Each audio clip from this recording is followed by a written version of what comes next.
Ali Məclis sədrinin birinci müavini diqqətə çatdırıb ki, bugünkü iclasın gündəliyinə 4 məsələ daxil edilib. Gündəlikdə duran birinci məsələnin Naxçıvan Muxtar Respublikasının 2026-cı il büdcəsi haqqında Naxçıvan Muxtar Respublikası qanun layihəsinin ikinci oxunuşda müzakirəsi ilə bağlı bildirilib ki, qanun layihəsi 15 dekabr 2025-ci il tarixdə Naxçıvan Muxtar Respublikası Ali Məclisinin daxili nizamnaməsinə uyğun olaraq birinci oxunuşda müzakirə edilib, onun üzərində iş davam etdirilməklə Ali Məclisin qərarı ilə birinci oxunuşda qəbul olunub.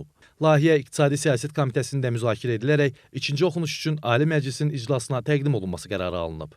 Qanun layihəsinin ikinci oxunuşda müzakirəsi ilə əlaqədar İqtisadi Siyasət Komitəsinin sədri Emin Şıxəliyev məlumat verib, qanun layihəsi səsə qoyularaq əsas kimi qəbul edilib. İclasda qanunun maddə-maddə müzakirəsinə başlanılıb. Naxçıvan Muxtar Respublikası Maliyyə Nazirinin müavini Elvin Əlimərdanov Naxçıvan Muxtar Respublikasının 2026-cı il büdcəsi haqqında Naxçıvan Muxtar Respublikası qanun layihəsini gəlir və xərc istiqamətləri üzrə maddələrlə diqqətə çatdırıb. Mövzu ilə bağlı deputatlardan Bəhruz Məmmədov və Məmməd Məmmədov çıxış edə bilər. Sonra Naxçıvan Muxtar Respublikasının 2026-cı il büdcəsi haqqında Naxçıvan Muxtar Respublikası qanununun layihəsi səsə qoyularaq ikinci oxunuşda qəbul olunub. Gündəlikdə müzakirə olunan üçüncü oxunuşda olan normativ hüquqi aktlar haqqında Naxçıvan Muxtar Respublikasının qanununda dəyişiklik edilməsi barədə Naxçıvan Muxtar Respublikasının qanun layihəsi barədə Hüquq Siyasəti Komitəsinin sədri Əjdər Əliyev məlumat verib, qanun layihəsi səsə qoyularaq qəbul olunub. İclasda Naxçıvan Muxtar Respublikası Ali Məclisi deputatının statusu haqqında Naxçıvan Muxtar Respublikasının qanununda dəyişiklik edilməsi barədə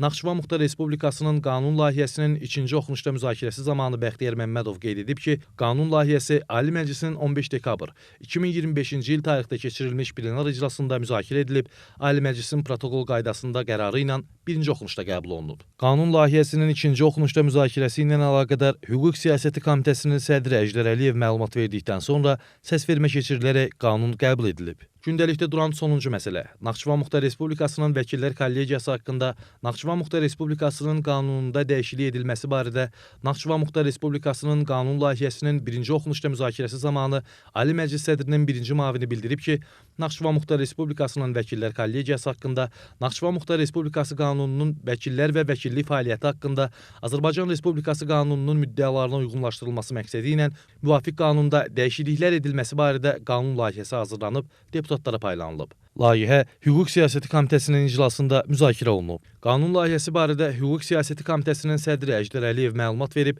və komitənin rəyini diqqətə çatdırıb, Naxçıvan Muxtar Respublikasının Vəkillər Kollegiyasının sədri Vüsal Həsənov müvafiq qanuna edilən dəyişikliklərin əhəmiyyətini vurğulayıb, deputat Kamil Şükürov qanun layihəsi ilə bağlı çıxış edib, təklifini çatdırıb. Sonra Naxçıvan Muxtar Respublikasının Vəkillər Kollegiyası haqqında Naxçıvan Muxtar Respublikasının qanununda dəyişiklik edilməsi barədə Naxçıvan Muxtar Respublikasının qanun layihəsi səsə qoyularaq birinci oxunuşda qəbul olunub. Bununla da Ali Məclisin növbəti iclası başa çatıb.